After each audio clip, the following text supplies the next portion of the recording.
Ustaz? Alhamdulillah, katanya dia jauh-jauh nih. Alhamdulillah, baru tiba habis maghrib tadi Ustaz. Habis maghrib. Iya. Kemana nih jalannya kemarin? Dari Oku Timur. Oku Timur. Sosial. Oku Timur itu sahabat jauh tuh, dari Palembang sekitar 4 jaman. Ya, Ya, benar. seperti itu. Nah, Jadi apa kegiatan di sana? Ada kegiatan? Alhamdulillah hampir sama dengan apa yang kita akan bahas malam ini. Oh gitu. Ya, jadi ada 2 kegiatan, yaitu kegiatan bagaimana membangun bangsa ini melalui anak-anak, Oh, generasi ya? generasi muda yang Qurani, dengan metode kita memberikan pemahaman, pelatihan dan pembinaan sehingga anak-anak ini tidak lemah jiwanya. Jadi anak-anak apa ustazahnya? Yang terpenting mendesak itu anak-anak. Tapi Ya. yang diberi penyuluhan anak-anaknya apa ustazahnya? Yang kita, karena kita memakai sinergi, tidak mungkin kita langsung karena ada ustadz-ustazanya, Ya. maka kita pakai pelatihannya untuk anak-anak ustadz-ustazanya. Ustazahnya. Nanti hari-harinya yang ngajarkan Al-Quran itu adalah ustadz-ustazanya. Ustazahnya di daerahnya masing-masing. Iya. Seperti itu. Karena artinya Ustadz Benny jauh-jauh 5 jam 4 jam ke daerah Oku Timur Iya. untuk mengadakan pelatihan ustazah, ya kan? Iya. Di kecamatan mana aja? Di kecamatan Buai BP, ya, Pak? ya Bangsa BP ya, Bangsa Raja. Bangsa Raja. Terima kasih. Ustadz Benny ini berarti kepeduliannya dibayar Ustadz? Justru kita membayar. Bayar. Bayar. Iya. Kenapa Ustadz kebalikannya? Itulah hebatnya. Kalau kita baca surah Yasin kan sering lupa. Ya. Di Yasin surah 36 ayat 21. Coba saya buka ya. Iya. 36 Yasin surat 36 Yasin ayat 21. Ini sih kita baca, cuman kita Tidak memahami. Ya. Attabi'u man la yas'alukum ajru wa hum muhtadun. Yasin ayat 21. Ikutilah orang yang tidak minta balasan kepadamu dan mereka adalah orang-orang yang mendapat petunjuk. Nah, ittabi'u man la yas'alukum ajraw wa hum muhtadun. Tadun. Bukti kita, ya kan, tidak minta balasan, kita harus ngapain? Ya minta jawab tak lupa lah. Ya, kita memberi. Memberi. Nah, ya kan? Memberi. Nah, tanda orang yang suka memberi itulah akan dapat petunjuk. Tunjuk. Iya. Nah, Berbuat baik. sifatnya Allah selalu memberi, Iya. tidak meminta. Bukan menada ya. Nah, kalau sifat manusiawi tetap meminta. Minta. Nah, makanya kita pakai sifatnya Allah, Ar-Rahman, Ar-Rahim. Memberi. Beri, kasih sayang, Iya. memberi, kasih sayang. Iya. Insya Allah kita dikasih petunjuk oleh Petunjuk. Allah. Karena Ya, petunjuk itu Ustaz, Nah, dia berikan dia kepada siapa yang dikendakinya. berarti yang dikendaki saja yang Yang dikehendakinya saja. Tapi ada merasa orang saya dapat hidayat gitu. Nah, merasa gitu kan. itu. Kalau merasa Tapi berarti merasa-rasa- belum. Merasa-rasa saya ini sudah dapat hidayat, akhirnya Nah. pindah agama dan lain-lain. Kalau ditekan, memang bukti lo dapat hidayat itu apa? Nah, itu. Kan ada kategorinya seperti Kategorinya. itu. Sahabat-sahabat Facebook, Ustadz Benny ini selain dia mengajarkan Al-Quran, dia juga seorang guru. Iya. Tahun berapa guru mulai? Kita sama-sama itu tahun 2008 lah ya. Ya, 2000. Ya. Jadi guru. Iya, jadi gurunya 2008 kita sama-sama. Tapi kalau saya ngajar di NU 2005. Berarti Ustadz Ben ini pengalaman ngajar cukup lama juga di sekolah. Sekolah dari SD pernah ngajar? Saya langsung di SMA, Ustaz. Oh, berarti antum ini ngajarnya di SMA. Ya. Ngajar di SMA. Kita sempat juga satu Sama-sama. sekolah.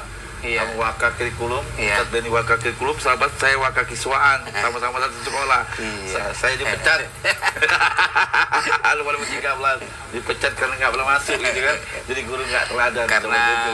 kesibukan di luar, Ustaz. Kesibukan di luar. Dakwah ya. Ya, sahabat-sahabat Facebook, selain juga Ustadz Benny ini seorang pendidik di sekolah-sekolah, ini juga lagi mendalami di S2 jurusan Quran Tafsir Fakultas Usuluddin di UIN Raden Patah, di pasca sarjana Quran Tafsir. Iya. Kayaknya kayaknya menyeleweng lu Ustaz Beni. Dari pendidikan tarbiyah, pendidikan FAI, kok balik ke Quran tafsir. Kenapa? Ada gerangan apa merubah haluan. Tapi Ustaz Beni tetap ngajar kayaknya. Itu ya, benar Ustaz. Jadi alhamdulillah ternyata karena Ustadz sudah buka ini, artinya bukan kita biar dibilang orang hebat, tapi paling tidak gini, ternyata waktu kita semakin lama semakin belajar, kita merasakan diri kita ini semakin lama semakin bodoh, Ustaz. Ya, bukan semakin pintar. Bukan semakin pintar. Berarti semakin lama bukan semakin pintar, semakin bodoh.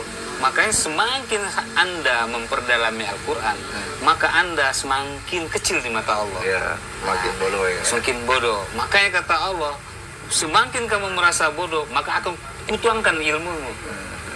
Karena apa? Karena saya akan memakai orang-orang yang menjalankan ajaranku.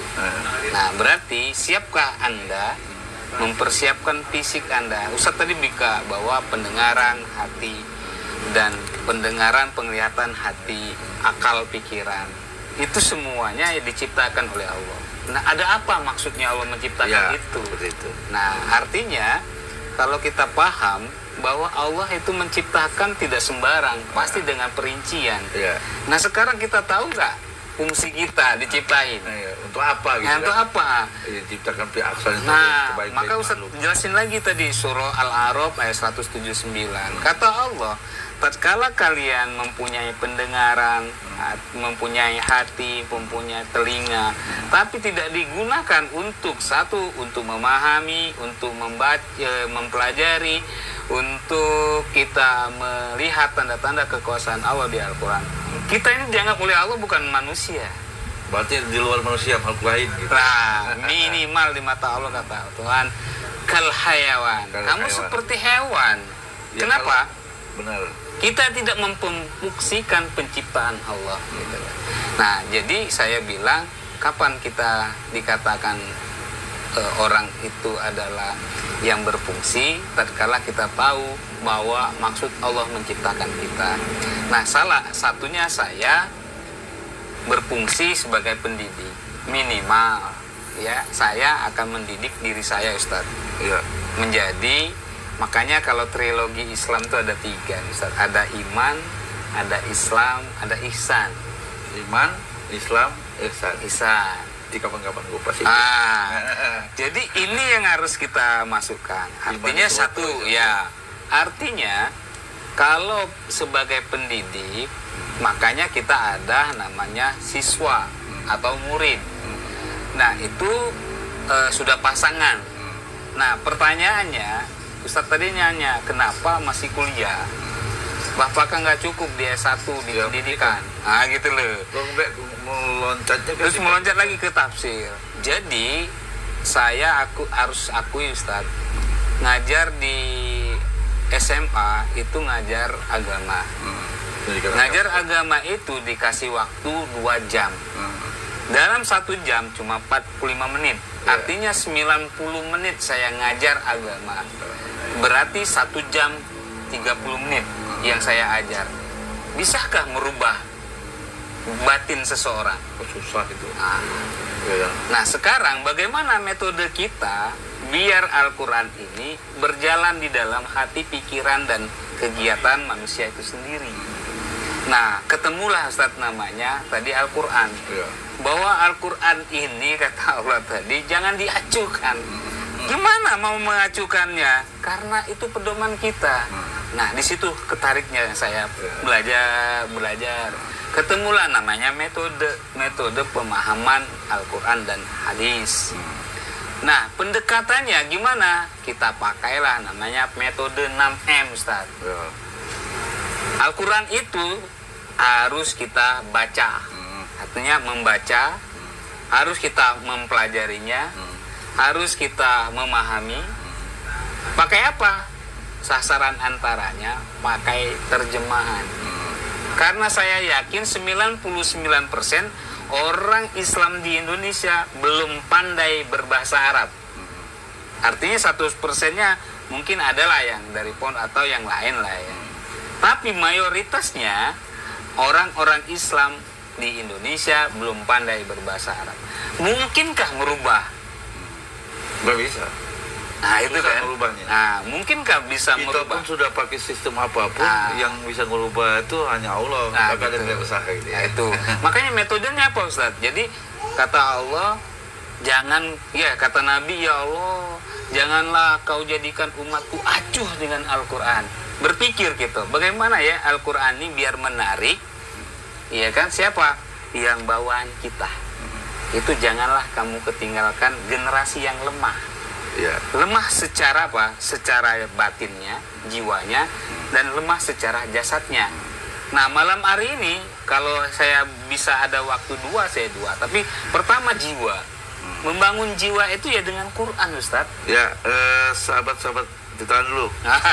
Ya kan? Menarik, Ustaz. Jadi malam ini sahabat-sahabat kita akan membahas dari sebuah ayat. Malam ini kita membahas tema 4 ayat 9. 4 ayat 9. Ini tema pokok kita malam hari ini. Yeah. Jadi tema hari ini, takutkah kita dengan Allah meninggalkan generasi yang lemah? Ya, Tadi kalau kita takut dengan Allah, berarti kita harus punya peduli dengan generasi lemah. lemah. Ini tema malam hari ini ngaji bareng di MQTV, ya kan, dengan tema takutkah kita dengan Allah meninggalkan generasi yang lemah. Diambil dari mana tema ini? Diambil surat 4 ayat 9. Di dalam Quran surat 4 An-Nisa ayat 9, sahabat Facebook. Bismillahirrahmanirrahim. Wa yakhsal ladzina law taraku min khalfihim zuriyatan di'afan khafuna alaihim falyattaqullah wa yaqulu qawlan syadidan. Ini pemahaman malam hari ini yang akan dibawakan oleh Ustaz Benny. Iya. Tentang kalau kita Bapak Ibu sahabat-sahabat sekalian Facebook peduli takut dengan Allah, mari dengarkan baik-baik. Kita sudah sembahyang, tapi kita masih meninggalkan generasi yang lemah. Kata Allah, orang yang takut dengan Allah takut meninggalkan generasi lemah. Orang sembahyang, puasa rutin, umroh tiap tahun, terus puasa Senin Kemis, tapi dia masih di sekitar dia ada generasi yang lemah, berarti belum takut dengan Allah. Maka malam hari ini penting sekali kita akan membahas, berdiskusi. Silakan sahabat-sahabat Facebook MQTV yang komen, silakan bertanya. Malam hari ini nanti akan kita respon, kita jawab semampu kita, insya Allah. Silakan tafadhol Ustaz Benny, waktu dan ruang untuk memaparkan 4 ayat 9. Takutkah kita dengan Allah, dengan generasi? Iya. Silakan Ustaz Benny. Nah, tadi Ustadz bertanya, Ustadz apa gerangan ke Oku Timur? Salah satunya berarti pas dengan ayat ini, Ustadz. Bahwa saya salah satunya saya takut meninggalkan generasi. Takut dengan Allah. Ah, berarti takut meninggalkan generasi, berarti saya menjalankan perintah Allah. Biar nggak takut ya. Ah, biar saya disayang oleh Allah. Bukan takut. Iya, biar diridhoi oleh Allah. Artinya, bagaimana caranya biar kita ini memberikan generasi tadi? Kalau dilanjutkan ayat itu, Ustaz, apa yang dilakukan? Walau taraku min khalfihim zurriyatan. Ya. Tetap di ayat itu, Ustaz. Zurriyatan di'afa. Doib artinya lemah. Ya. Nah, lemah di sini kalau orang lihat Ini zuriyat ya. Iya. Lemah di sini fisik apa jiwa di sini? Jiwa. Kenapa ayat ini Ustaz kan punya forum nih, FKPI. Kenapa lebih dominan ke fisik? Ya. Makanan bergizi, Ya, gitu kan? baik. Ya kan, seperti itu. Padahal di sini kan kalau baca terjemah ya artinya pemikiran kita lemah itu dalam fisik dan fisik gitu ya. Ya. Tapi di ayat ini zuriyatun, karena zuriyah ini kan menunjukkan bahwa kita peduli bukan nih kepada keluarga kita biologis saja, tapi zuriyat ini kan keseluruhannya. Iya, generasi. Ya. Berarti siapapun dia, warna kulitnya apa, ya, seperti itu. Makanya ada dua, Ustadz, konsentrasi. Ya, kalau kita mau lihat kenapa kita pakai forum, karena sebenarnya forum itu adalah untuk mendorong ya biar lebih besar lagi kegiatan ini Yaitu ada dua, Ustaz. Jadi bangun jiwa, kita membangunnya di guru-guru ngaji. Bangunlah jiwanya. Bangun jiwanya di guru ngaji, yaitu karena apa? Guru ngaji ini orang tulus ikhlas, Ustaz. Mereka itu digaji 1 juta. Sabar, jujur, tawakal. Apa sih? Juta? 1 juta. 1 juta. Nah, 1 juta. sabar, jujur, Jujur. tawakal.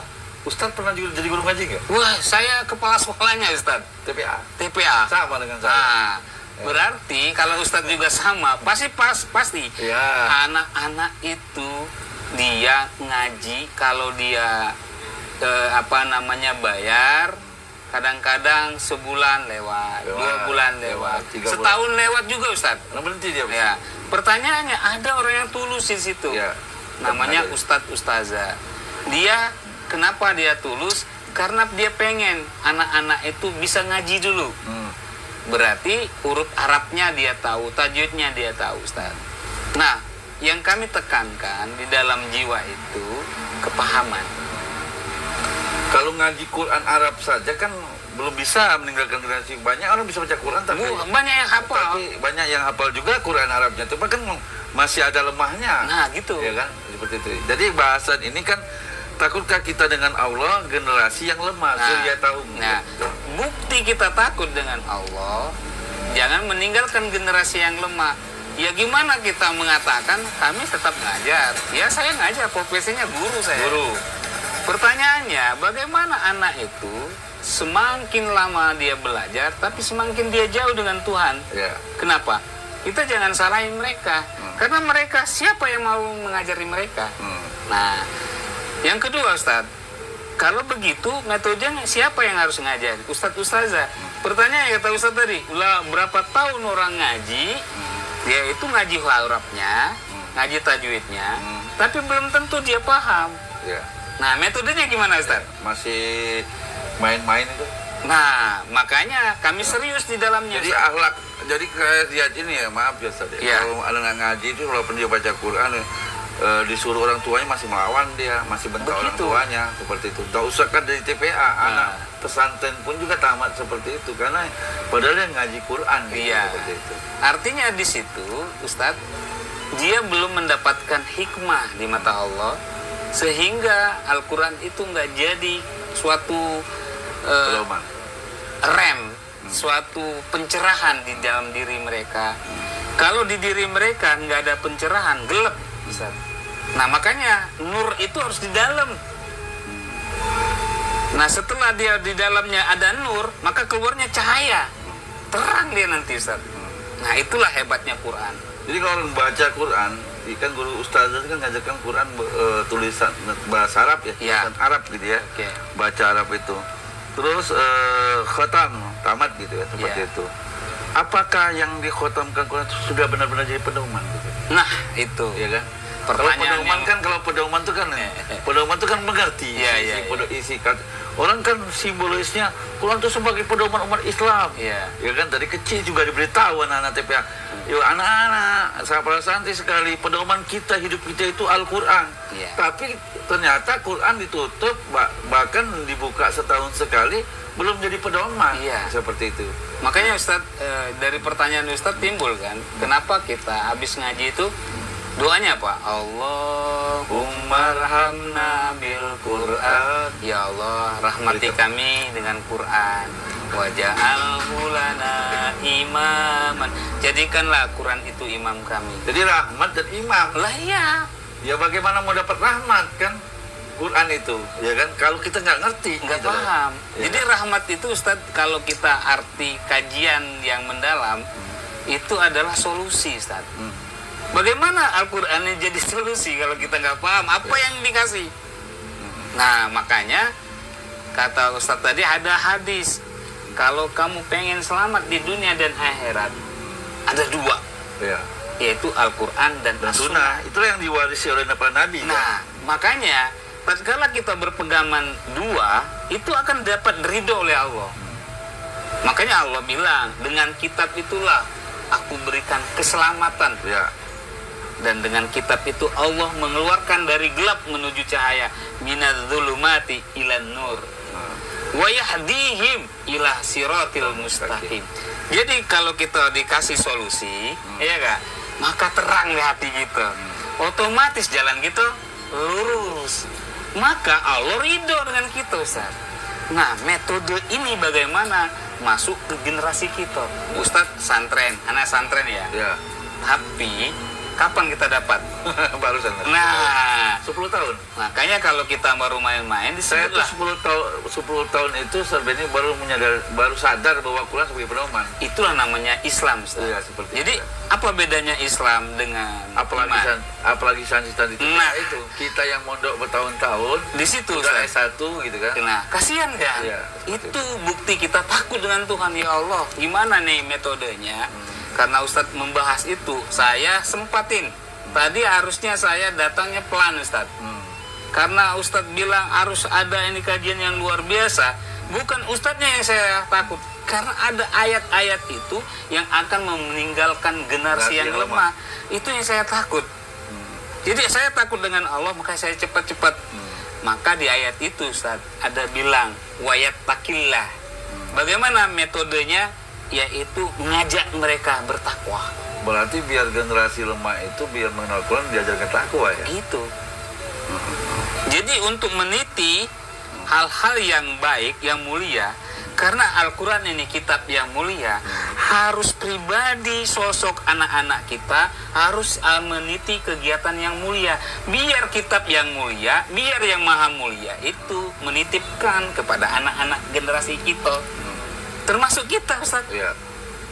Jadi biar kita tahu di bangsa Indonesia ini, kalau kita nggak paham dengan Al-Quran, maka Allah tunggu nikmat dia. Ini saya mau ngasih kapan nih? Nah, sekarang kita percepat. Saya contohkan, Ustaz. Nabi Muhammad SAW dikenal di namanya Mekah itu jahiliyah. Kan? Jahiliyah. Datanglah namanya Nabi Muhammad. Berapa tahun dia memulai? Dari umur 40 sampai 63, berarti 23 tahun. 23 tahun. Itu pun belum selesai itu. Nyata itu kan, tapi sudah terkenal mulai ada perubahan jiwa kan. Perubahan jiwa. Nah, sekarang Indonesia harusnya sudah ada bukti, sudah ada kitab. Yuk kita buktikan sama-sama ini, Ustaz. Jangan sampai pemahaman ini dilewatkan. Makanya saya datang karena Allah untuk memberikan ayat-ayat ini, dan saya takut menyembunyikan satu ayat yang kita tidak sampaikan. Gini Ustaz Beni, banyak sekali di Indonesia kan berdirinya rumah-rumah tahfiz, rumah-rumah tahfiz Quran, Iya. TPA gitu ya, rumah TPA tahfiz Quran. Artinya kan para ustadz dan para kiai ada kepedulian dengan Al-Quran, tapi tidak mengajukan Quran. Iya. Tapi kan ketika berbicara hafiz Quran masih kena ini karena di surat 4 ayat 9 kan generasi yang lemah. Iya. Zuriatahum tadi kan, Iya. jiwanya kan. Dia apa? Karena kan Quran ini merubah akhlak gitu kan, Iya. seperti itu. Tapi hari ini sudah bagus sih orang dirikan rumah tahfiz Quran, kepedulian dengan Quran. Tapi sebatas menghafal hafalan Arab gitu, Iya, hafal tulisan Arab tadi. Iya. Tapi belum menjadi pedoman. Oke.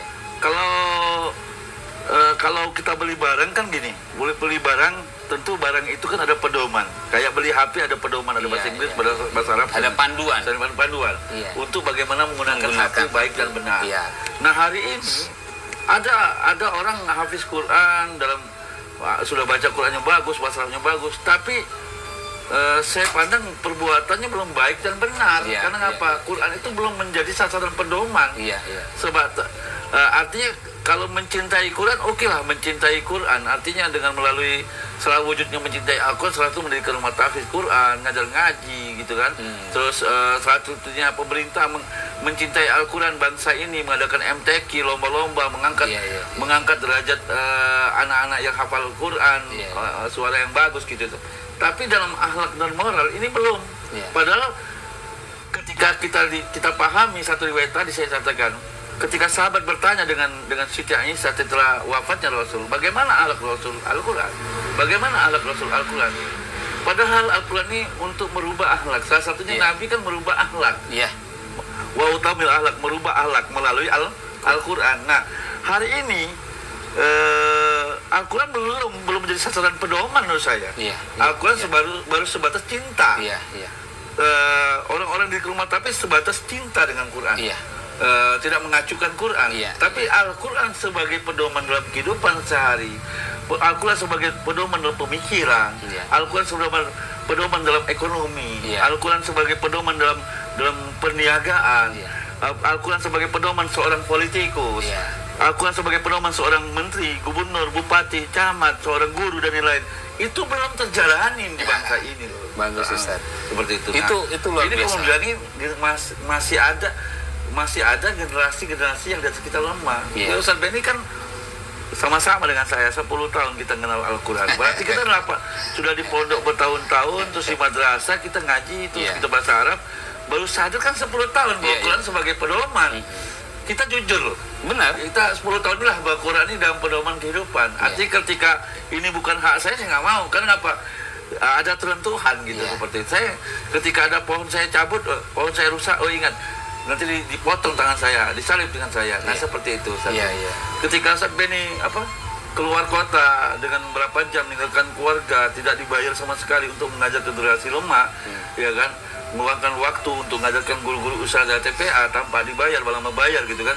Karena kita kepedulian, karena kita paham kepedulian generasi lemah, generasi itu lemah itu sangat diperhatikan. Artinya kan kita tidak takut dengan Allah, kita sembahyang bagus, puasa bagus, segala bagus, tapi kamu belum memperhatikan generasimu gitu loh, generasi lemahmu. Masih ada di sekitarmu anak yang kurang sopan dengan orang tua, masih melawan, dengan guru masih melawan anak sekarang. Nah ini mah menurut saya dalam akal pikir kecerdasan yang luar biasa, tapi dalam khuluq, dalam akhlak adab tinggi sekali. Bahkan kita lihat akhlak itu lebih tinggi loh Ustaz dari ilmu.